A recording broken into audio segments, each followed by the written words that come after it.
So we'll go to Taittiriya Upanishad. We had only read couple paragraphs of verse 2 of section, was it 10? Yeah, section 10. So chapter 3, section 10, verse 2.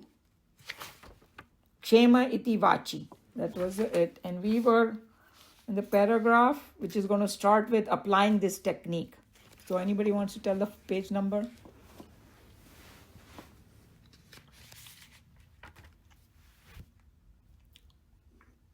$316. Okay, 316. All right, I'll do the prayers. Om Sahana Vavatu Sahano Bhunaktu Saha Viryam Karva Vahai Tejasvinavadhitamastu Ma Vidvishavahai. Om Shanti Shanti Shanti. Hari Om Shri Guru Pyo Namaha. Hari Om. So now when we do the prayer, just think of all the words. Varun, Mitra, Ayarma, all is coming here. Now you know where it's coming from. Om Shanno Mitra Sham Varunaha Shanno Bhavatvaryama Shanna Indro Bruhaspatihi Shanno Vishnu Rurukramaha Namo Brahmane Namaste Vayo Tvameva Pratyaksham Brahmasi Tvameva Pratyaksham Brahma Vadishyami Rutam Vadishyami Satyam Vadishyami Tanma Avatu Tad Vaktaram Avatu Avatu Mam Avatu Vaktaram Om Shanti Shanti Shanti Hi. So I was just thinking, सब भगवान की विभूति है. Varun, अयरमा, Indra, Brihaspati, Vishnu, everything we're going in detail about it. Now you can enjoy the prayer a lot more, I guess. Okay, so this particular, just to remind ourselves, what are we doing? So we were talking about क्षेम इति वाची. हमारी वाणी में भी वो भगवान का representation है. I mean, ये भी विभूति है. Think about it. It's again, there is a synergy going on. It's amazing. That well-being, Bhagwan exists as like well-being in our speech because everybody talks to make well-being of. They are thinking they are doing it well-being. Some may actually do the well-being talk. Others who are saying something negative, उनके दिमाग में they are doing well-being for themselves. So that's how we have to say. And then prana and apan, when we breathe in and breathe out, then it's called yoga and kshema. Means all those pranas, we use it towards, सुबह से शाम तक हम यही करते हैं. जो हमारे पास नहीं है उसको लो, and then whatever I have, I preserve. Okay? And then suppose if I cannot see all these, too Baba, this is too subtle. So don't worry. That in your hands you see Bhagwan as action. He's giving you power to act through in your hands. In the legs as movement. Everybody can understand legs are used for movement. And in the anus as activity of excretion. I mean, they are so broad-minded. And then Swamiji is going to give a pretty good dose that how that is so important. Uske bina khana kha liya, lekin if you cannot excrete properly, you'll get sick. So that is the power of Bhagwan. So this is what the whole thing is about. And we are reading Swamiji's commentary in that. Okay. So any volunteers to read? I'm looking forward to because I think I've talked too much today.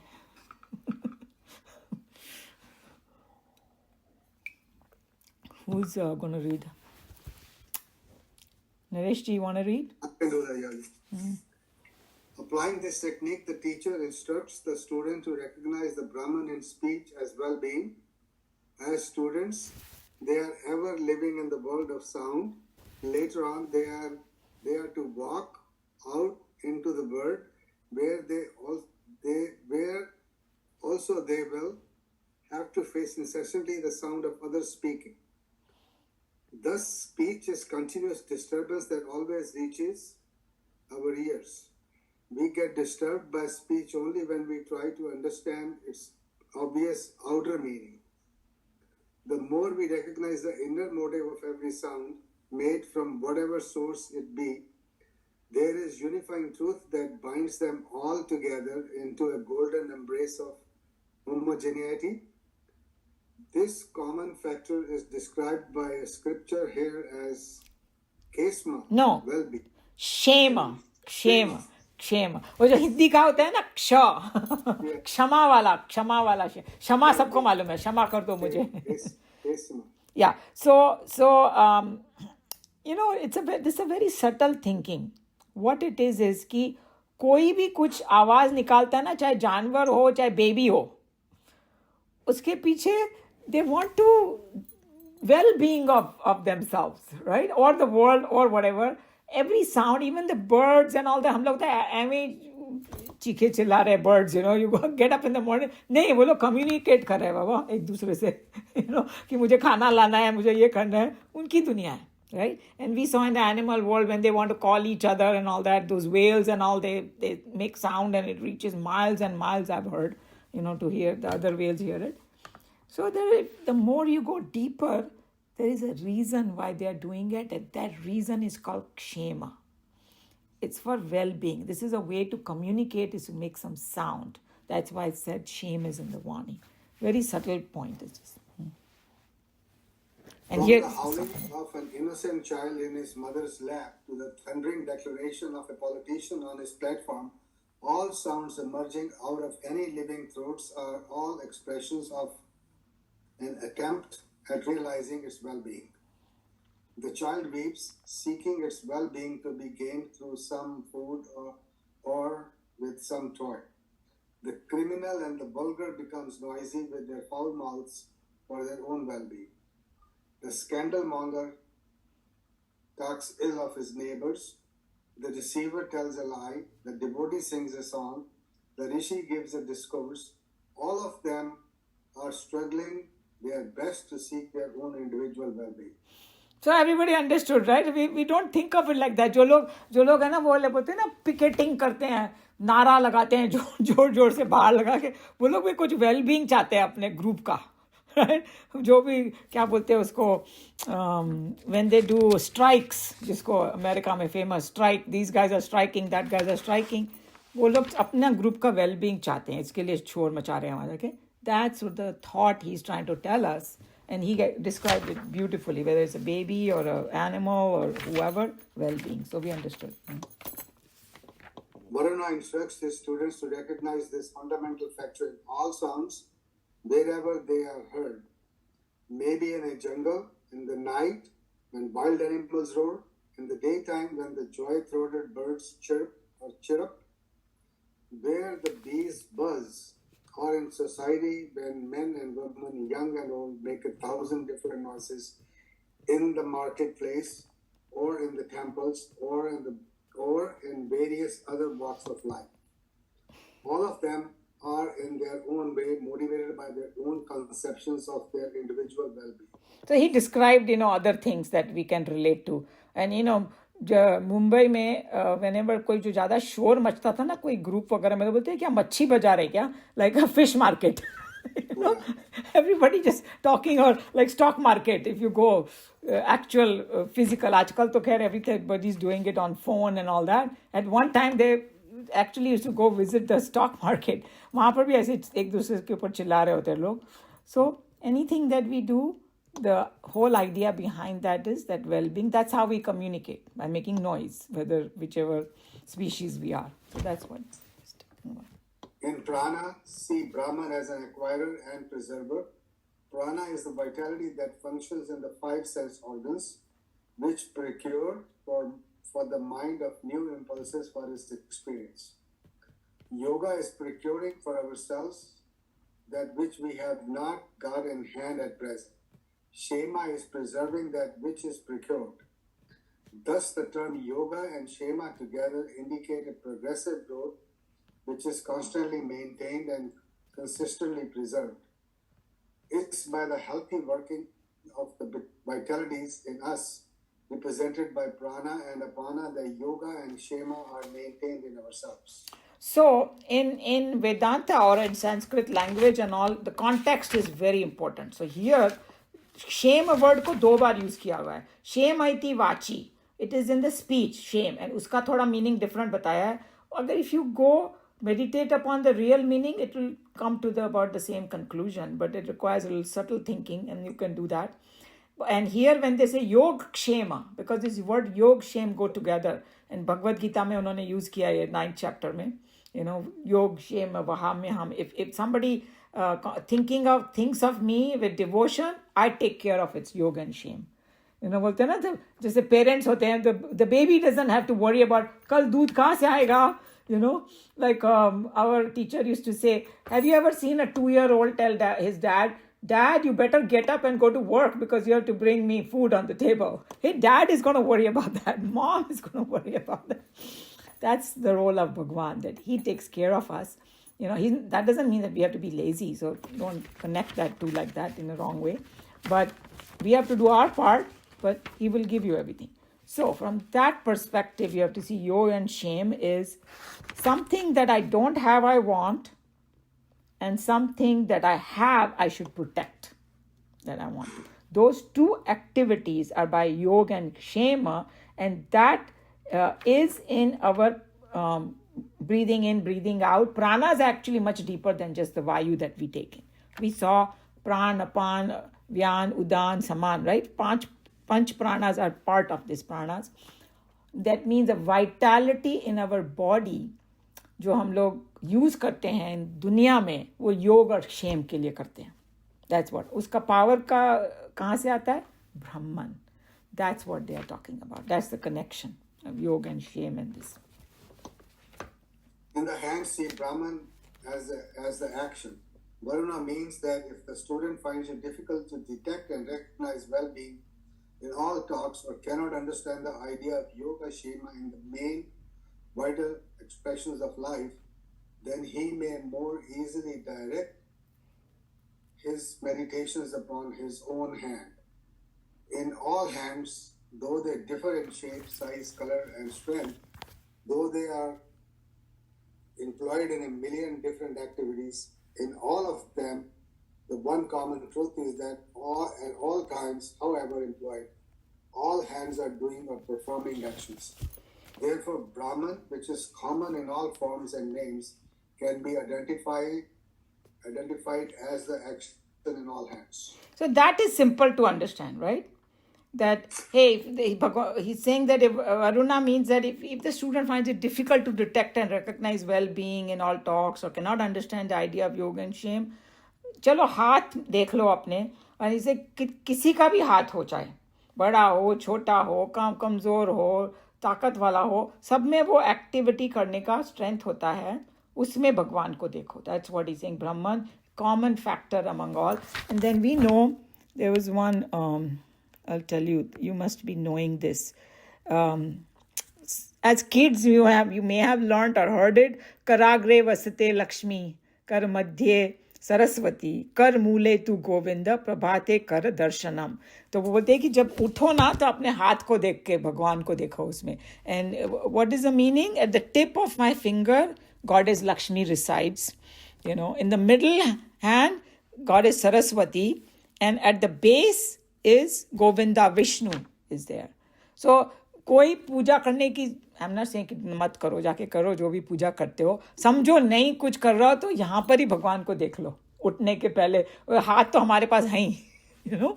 So that is so beautiful in our shastras, that you don't need anything too elaborate. You can be remembering God very simple ways. If you enjoy elaborate, by all means do it. If you don't, this is your method. So hands, भगवान को देखो hands में. So too, motion in all legs, and even in the anus, see him as an act of excretion.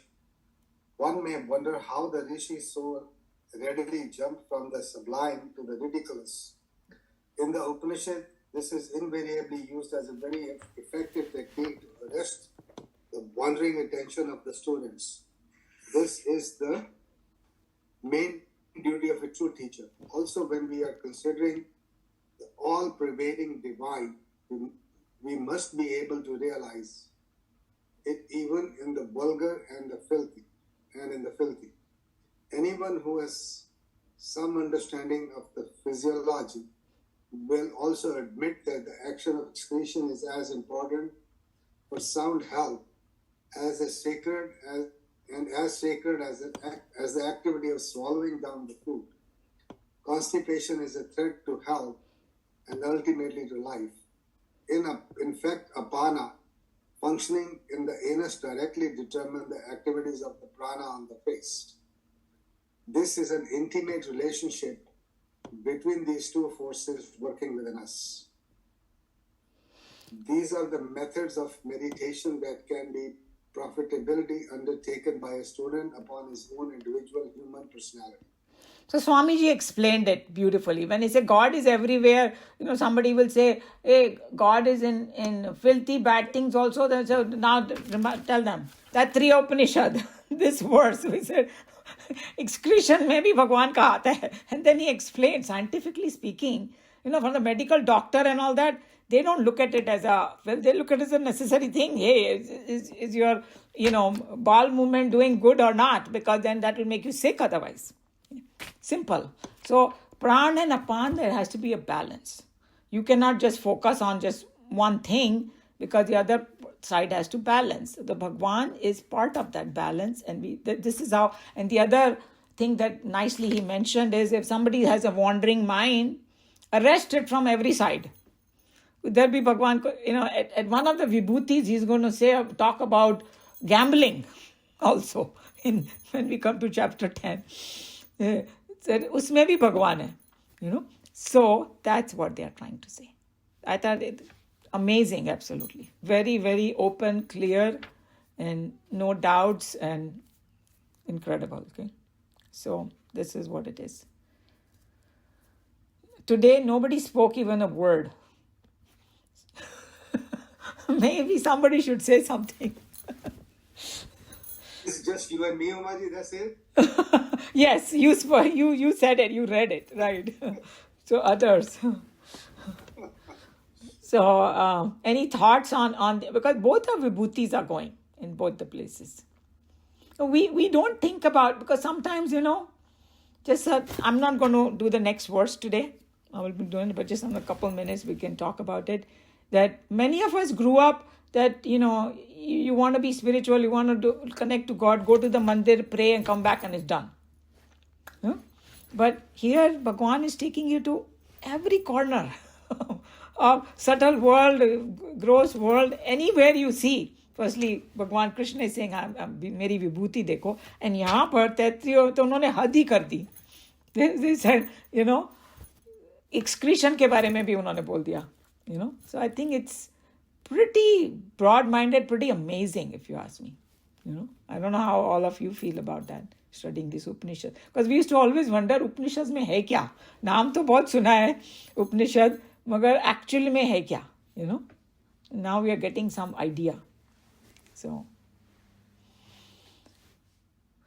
उपनिषद वेद भी पढ़ सकते थे, उपनिषद में सार है. हाँ, राइट. सो वेद वगैरह जो संस्कृत के पंडित वगैरह हैं वो तो इसलिए सार दिया है. करेक्ट. या so but the way another way I am looking at it, because we are studying Bhagavad Gita, अब उपनिषद भी थोड़ा हैंडल करने में आसानी हो रही है. अगर हम लोग डायरेक्टली खाली उपनिषद करेंगे ना तो भी विल बी इन ट्रबल. वो तो बात डिफरेंट है, लेकिन ये वेदों का सार है तो इसलिए समझने में आसान है. Yeah. फिर आप अच्छे से एक्सप्लेन करती हैं और ज़्यादा जल्दी समझ में आ जाता है. Yeah, that's the whole beauty, that how much it's going in, how much we are connecting, how much we can kind of look at it from our life. खाली पंडित बन के बैठ गए तो फिर भी कोई फायदा नहीं है, right? हाँ, सही बात है. Yeah. So, okay. हाँ जी, बोलिए. I have one question. Yes, sure. Regarding Shani Dev and Yamraj, they are both supposed to be like a judgment, correct? I think Shani Devta ka, I don't know too much detail, but like somewhere I'm trying to remember that we always look at it, Shani ki dasha lag gayi, ye hai, wo hai, magar unka bahut important role bhi hota hai, right? Like you said. Yes. I was thinking that I had read somewhere, and this is where I guess I was getting confused a little bit, is that he gives us judgment based on our karmas, is one of his roles, or maybe No, that's fine. That might be. And sometimes two different people can have the same role also, and there may be some fine difference between, like in the world it happens. Right. You have couple of departments, they overlap with each other, right? Okay. Yeah, so that's how we have to look at it. And then when the ultimate boss may be Yamraj, okay? Because if Shani Dev has some confusion about something, he might consult Yamraj, because some of the karmic thing can be a little subtle. Because हम लोग कोई अच्छा काम करते हैं ना, हम लोग बहुत खुश हो जाते हैं, like, oh, I've done this good job. It may have impacted somebody negatively. We don't know. So that's why when it comes to karmas, it's a very complicated thing. And Bhagwan actually said it in Bhagavad Gita to Arjuna in so many words कि कर्मों की गति कोई नहीं जान सकता. Unless these people who are like at the subtle world and are in charge, they might be able to. It's like a examiner, we go and give the exam, but the examiner is the one who knows the whole spectrum and how to grade. Right? So same way, it is the job, भगवान ने अपना जो काम है वो सबको दिया हुआ है, बांटा हुआ है. He's given authorities to other people who are qualified to do that job.